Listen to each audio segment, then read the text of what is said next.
ఆ స్టెప్ తర్వాత అంకిత నాయుడు ఎందుకు సోషల్ మీడియాలో ఫేమస్? ఎలా? సో అంతకు ముందు వరకు అంకిత నాయుడు అంటే తెలీదు.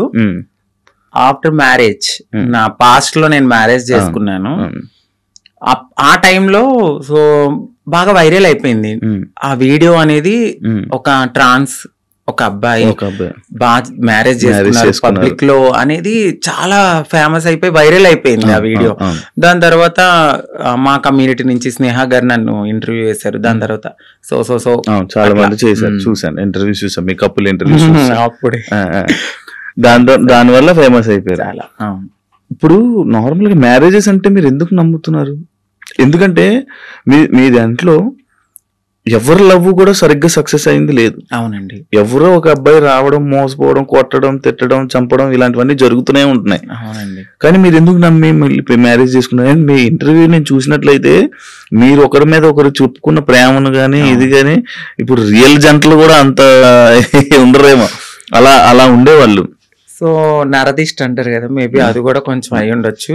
సోషల్ మీడియాలోకి వచ్చిన ఏ కప్పులు కూడా అంత త్వరగా కలిసి ఉన్నట్టు ఏమి ఉండదు. మేబీ ఒక కపుల్ అంటే నాకు తెలిసి గుట్టుగా ఉండి ఆ ప్రేమను అక్కడే చూపించుకోవచ్చేమో. బట్ నేను వైరల్ అయిన తర్వాత నా మొత్తం నా లైఫ్ మొత్తం అంటే యూట్యూబ్ లోకి వచ్చేసాను. నేను యూట్యూబ్కి వచ్చి నా లైఫ్ స్టైల్ మొత్తం అందులో పెట్టాల్సి వచ్చింది. ఆ టైంలో ఏంటంటే ఏదో ఒక కంటెంట్ అనేది ఒక వీడియో రూపంలో నేను మెసేజ్ ఇవ్వడం అనేది జరిగింది. సో అదైతే కావాలని చేసింది కాదు, అంతే బాండింగ్ ఉండేది ఇద్దరి మధ్యన. సడన్ గా కొన్ని రీజన్స్ వల్ల విడిపోయాం. ఎందుకు విడిపోవాల్సి వచ్చిందంటే, ఒకటి ఫ్యామిలీ యాక్సెప్టెన్సీ సరిగ్గా లేదు, వాళ్ళ ఫ్యామిలీ యాక్సెప్టెన్సీ అస్సలు లేదు. ఇంకొకటి నేను ముందుగానే చెప్పాను, నేను ఎప్పుడైతే నేను మా అమ్మగారికి ఇల్లు కడతానో సో అప్పటి వరకు ఆగమనే చెప్పాను. నేను అప్పటి వరకు నేను కొంచెం కష్టపడాలి. ఇప్పుడు నువ్వు వచ్చావు కదా అని నేను రాలేను, ఎందుకంటే ఎట్లానే అవుతుంది, ఆఫ్టర్ బ్రేకప్ అయిపోతుంది. సో నేను మళ్ళీ నా పాస్ట్ కి వెళ్ళలేను కాబట్టి కొంచెం టైం ఇవ్వు అని చెప్పాను. ఆ అబ్బాయి అన్ని ఓకే అన్నాడు. నేను కమ్యూనిటీ వర్క్స్ చేస్తానని చెప్పాను, ఇలా కమ్యూనిటీలో ఉంటాను కొన్నాళ్ళు, మనం సెటిల్ అయ్యే వరకు. దాని తర్వాత మా పెద్దవాళ్ళకి చెప్పి మనం హ్యాపీగా మన లైఫ్ లీడ్ చేద్దాం, నేను ఇల్లు కట్టుకోవాలి మా అమ్మగారు. దాని తర్వాత నేను మ్యారేజ్ చేసుకున్నాం. ఒక 1.5 year బానే ఉన్నాం. దాని తర్వాత ఇంకా రోజు ఇంకా తాగడము, ఎందుకు ఇట్లా అందుకట్లా చిన్న చిన్న ఇష్యూస్, గొడవలు అవి పెద్ద పెద్ద అయిపోయాయి. అయితే ఈ బ్రేకప్ టైంలో ఎక్కువ వీడియోస్ పెట్టడం అంకిత కావాలని చేస్తుందా? ఎందుకు అంత ఎమోషనల్ అయిపోతుంది? ఎందుకు సోషల్ మీడియాలో అంత ఏడుస్తూ వీడియోలు పెట్టాల్సిన అవసరం ఏంటి అని క్వశ్చన్ చేశారు. మీ వరకు వచ్చిందా? ఏమన్నా మీ సమాధానం? సో ఎందుకంటే అది నా మనసుకు తగిలింది. నేను సోషల్ మీడియాకు కూడా వచ్చేదాన్ని కాదు, చెప్పేదాన్ని కూడా కాదు. ఒకానొక సిచ్యువేషన్ లో అది నాకు నెగిటివిటీ వచ్చేసింది. తినే ఏదో చేసింది, తిన వల్లే బ్రేకప్ అయింది అని నెగిటివిటీ వచ్చింది. సో నేను నిజం చెప్పాలంటే నేను ఒక ఓపెన్ బుక్ ఆ విషయంలో. అయితే తనకి నేను చాలా ఓపెన్ గా అన్ని చెప్పే చేసుకున్నాను. సో చెప్పి చేసుకున్న పర్సన్ తను ఎప్పుడైతే కొన్నాళ్ళ తర్వాత లగ్జరీ లైఫ్ కి అలవాటు పడ్డాడు, ఆ తర్వాత జాబ్ పోయింది. ఒక 11 months వరకు నేనే చూసుకున్నాను. బిఫోర్ కూడా నేనే రెంట్ కట్టేదాన్ని, కార్ ఈఎంఐలన్నీ నేనే, ప్రతిదీ నాదే. ఆయన జాబ్ చేసుకుని వాళ్ళ ఫ్యామిలీని చూసుకునేవాడు. సమ్ టైమ్స్ ఎప్పుడైనా రెస్టారెంట్స్ అట్లకి వెళ్ళినప్పుడు ఖర్చు పెట్టే అతను. 11 months అనేది జాబ్ పోయింది. ఇంకా నాకు ప్రెషర్ ఎక్కువైపోయింది. ఇటువైపు ఇల్లు కట్టిన ఒక గోల్డ్ ఉంది అక్కడ, అదంతా విడిపించాలని చెప్పి నేను తనకి ముందే చెప్పాను. సో డ్రింక్ చేయడము, ఇదే విషయంలో గొడవ అవ్వడము. దీనికి ముందే నాకు తెలియదు, రీసెంట్ గా తెలిసింది. నన్ను మ్యారేజ్ చేసుకున్న 3 months కి వేరే అమ్మాయిలతో కూడా ఉన్నారని చెప్పారు. సో ఆ రికార్డ్స్ కూడా నా దగ్గర ఉన్నాయి. బట్ నేను ఎందుకంటే అంతా అయిపోయిన తర్వాత మనకు అనవసరం అనిపించింది. ఇవన్నిటిని ఒక పక్కన పెడితే నాకు ఒకానొక సిచ్యువేషన్ లో తను రెడ్ హ్యాండెడ్ గా, అంటే మా కమ్యూనిటీ వాళ్ళు ఎవరైతే ఉన్నారో వాళ్ళలో నా కోడల్ని నేను ఇలా వస్తున్నాను అని చెప్పడము, నేను తన్ని చేజ్ చేయడము, పట్టుకున్నాను, సో పరిగెత్తేశాడు. ఇవన్నీ నేను చూసి నా మైండ్ అనేది ఒక్కసారిగా మాకు అవసరం లేదు, ఈ కమ్యూనిటీలో ట్రాన్స్ లోనే ఉండాలి, మమ్మల్ని మేము ఎంత అందంగా మార్చుకున్నా వాళ్ళు కొన్నాళ్లే ఉంటారు. సో వద్దు, సింగిల్ గా ఉండడం బెటర్ అనిపించింది. దాని తర్వాత నేను సోషల్ మీడియాలో నేనే పోస్ట్ పెట్టాను. వద్దు అంటే నన్ను కలవడానికి 2 times అట్లా ప్రయత్నించాడు, బట్ నాకు మనసుకి తగిలింది అది. ఎందుకంటే ప్రతిసారి నేను యాక్సెప్ట్ చేయడము, ఇది మా ఇద్దరి మధ్యన జరగడము, వాళ్ళ ఫ్యామిలీకి చెప్పడము, మా ఫ్యామిలీకి చెప్పడము, మీ చావు మీరు చావండి అనడము, ఇవన్నీ నేను ఇంకా తీసుకోలేకపోయాను. నేను మారింది నా కోసం, నా సెల్ఫ్ నేను ఆనందంగా ఉండడానికి. ఎందుకు దీంట్లోకి దూకానా?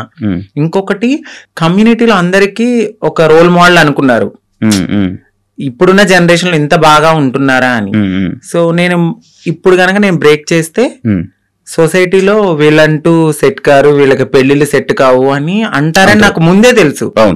దానికోసం కూడా నేను చాలా బాధపడుతూ అట్లానే ఉన్నాను. ఇవన్నీ చూసిన తర్వాత నాకు నేనే ఇన్స్టాగ్రామ్ లో విడిపోతున్నామని చెప్పాను. చెప్పిన తర్వాత ఆపోజిట్ పర్సన్ కూడా ఎందుకు ఏంటి అని క్వశ్చన్ చేయడానికి నన్ను ప్రయత్నించలేదు. నేను వీడియోస్ డిలీట్ చేసేసాను. తను కూడా అప్పటికే వేరే అమ్మాయితో లవ్ లో ఉన్నాడు. అలా బ్రేకప్ అయింది. సేమ్ అంటే నేను ఎన్నిసార్లు వద్దన్నా కావాలనుకున్న మనిషి ఒక్కసారిగా నేను వద్దు అన్నప్పుడు ఎందుకు బ్రేకప్ చెప్తారు?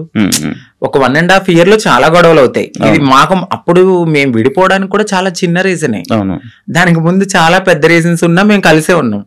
అప్పుడు కలవాలి అని ఒక పర్సన్ మన ముందు బతిమలాలిన మనిషి ఒక్కసారిగా ఎందుకు వదిలేసుకున్నాడు? బ్రేకప్ అంటే వదిలేసాడు. దానికి తనకి ఎక్కడో కనెక్ట్ అయ్యాడు, ఇక్కడ వదిలించుకోవాలనుకున్నారు. తను కూడా ఏం చేశారంటే అక్కడ అమ్మాయిని కనెక్ట్ అవ్వడానికి కమ్యూనిటీలో ఎవరితోనో రిలేషన్ కి పరిగెత్తినట్టుగా నన్ను నమ్మించాడు. సో అక్కడ నా మనసు బ్రేక్ అయిపోయింది.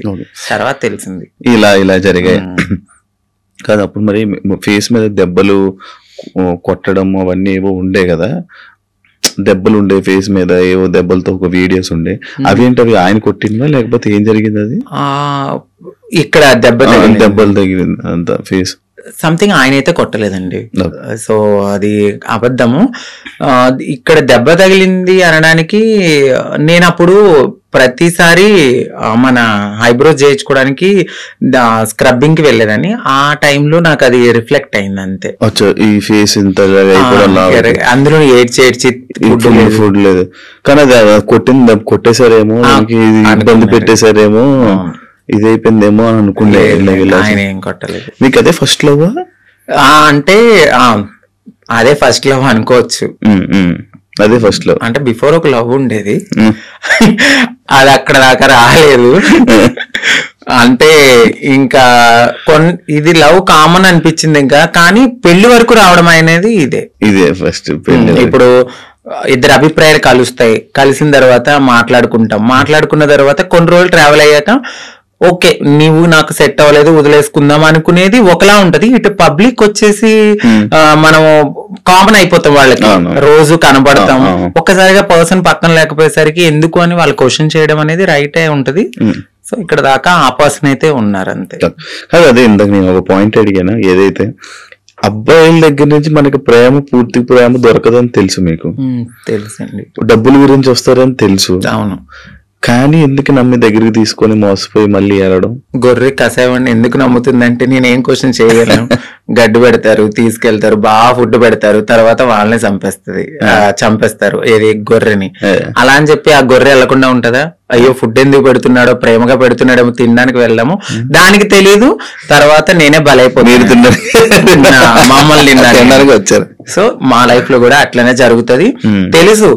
ఎందుకంటే తల్లిదండ్రుల ప్రేమ ఉండదు. ఫ్రెండ్స్ తో ఎవరితోన్నా మాట్లాడినా కూడా తను ఎందుకు మారిపోయాడు కదా, అట్లా ఇట్లా నువ్వు ఎందుకు మాట్లాడుతున్నావు, నీకేమన్నా రేపు పొద్దున్న బ్యాడ్ రివ్యూ వస్తుందేమో అని చెప్పి ఫ్రెండ్స్ ఎక్కువ మాట్లాడరు, సొసైటీ యాక్సెప్ట్ చేయదు. ఈ టైంలో ఎవరో ఒకళ్ళు మమ్మల్ని దగ్గరికి వస్తారనమాట. ఓకే మాకు ఈ ప్రేమ దొరుకుతుంది, జెన్యున్ ప్రేమ ఏమో అని నమ్ముతాం, నమ్మి దగ్గర తీసుకుంటాం. తనకయ్యిందని చెప్పి నాకు అవ్వాలని లేదు కదా అని గొర్రెలుగా నమ్మేసి ముందుకెళ్ళిపోయి తర్వాత బలైపోతాం. ఇప్పుడు అమ్మల తండ్రి లేదా? అంటే హైదరాబాద్ లో నేనే ఉంటున్నాను, ఇంటి దగ్గర ఇల్లు కట్టాను. అక్కడ మమ్మీ వాళ్ళు ఫ్యామిలీ అంతా అక్కడే ఉంటారు. ఇప్పుడు ఎలా డబ్బులు? ఇప్పుడు నేను నార్మల్ గా అయితే యూట్యూబ్ బేస్ చేసుకున్నాను. దానికి బిఫోర్ నుంచి నేను కమ్యూనిటీ వర్క్స్ చేస్తూ నేను సెటిల్ అయిపోయాను. ఫైనాన్షియల్ గా అయితే ఇప్పుడు నేను చాలా బాగా సెటిల్ అయ్యి ఉన్నాను. యూట్యూబ్ చేస్తున్న ఇన్కమ్ అట్లానే కొంచెం యూట్యూబ్ నుంచి ఇప్పుడైతే 1.2 అట్లా యూట్యూబ్. బిఫోర్ ఇంకా ఎక్కువ వచ్చేది. ప్రమోషన్స్ అవన్నీ ప్రమోషన్స్ చెయ్యట్లేదండి నార్మల్ ప్రమోషన్స్ అమ్మాయిలకు సంబంధించిన బిఫోర్ చేశాను, అసలు చెయ్యట్లేదు నేను. నో పెయిడ్ ప్రమోషన్స్ అని కూడా పెట్టాను. అవును చూసాను నేను. ప్రమోషన్స్ చేయరు, ఓన్లీ యూట్యూబ్ నుంచి 1.4 lakh 1.2 ఒక 2 months నుంచి అయితే మాత్రం నేను సరిగ్గా ఈ వీడియోస్ చేయట్లేదు. 12,000 13,000 అట్లానే వస్తున్నాయి, అంటే ఒక 3 months నుంచి. దాని బిఫోర్ నేను బాగా చేసేదాన్ని 1.2 మ్యాక్స్ 1.5 మధ్యలో. ఇప్పుడు రెవెన్యూ ఇంకేం లేదు. ఈవెంట్స్ కి ఏమైనా వెళ్తారా? ఈవెంట్స్ ఏం లేదు. ఇప్పుడు నేను షాప్ ఓపెనింగ్స్ అట్లా ఏదైనా జరిగినప్పుడు కొంచెం నాకు తెలిసిన వాళ్ళు విఐపీస్ గానీ వాళ్ళకి గానీ దిష్టి తీయడము, లేదంటే వాళ్ళ ఇంట్లో ఎవరైనా పుట్టారు అంటే బ్లెస్సింగ్స్ కానీ నన్నే పిలుస్తారు. అక్కడికి వెళ్ళినప్పుడు బాగానే ఇస్తారు. 51 51 31 ఓకే. మొత్తం మంత్లీ ఓవరాల్ గా ఇప్పుడైతే నా ఇన్కమ్ 1.2 అంతే. అంతే మొత్తం అన్ని కలిపినా కూడా అంతే. అంతకు మించి చెప్పట్లేదు సార్. అంతే అంతే. అంటే ఆ టైంలో నేను సేవింగ్స్ ఎక్కువ చేసేసాను బాగా.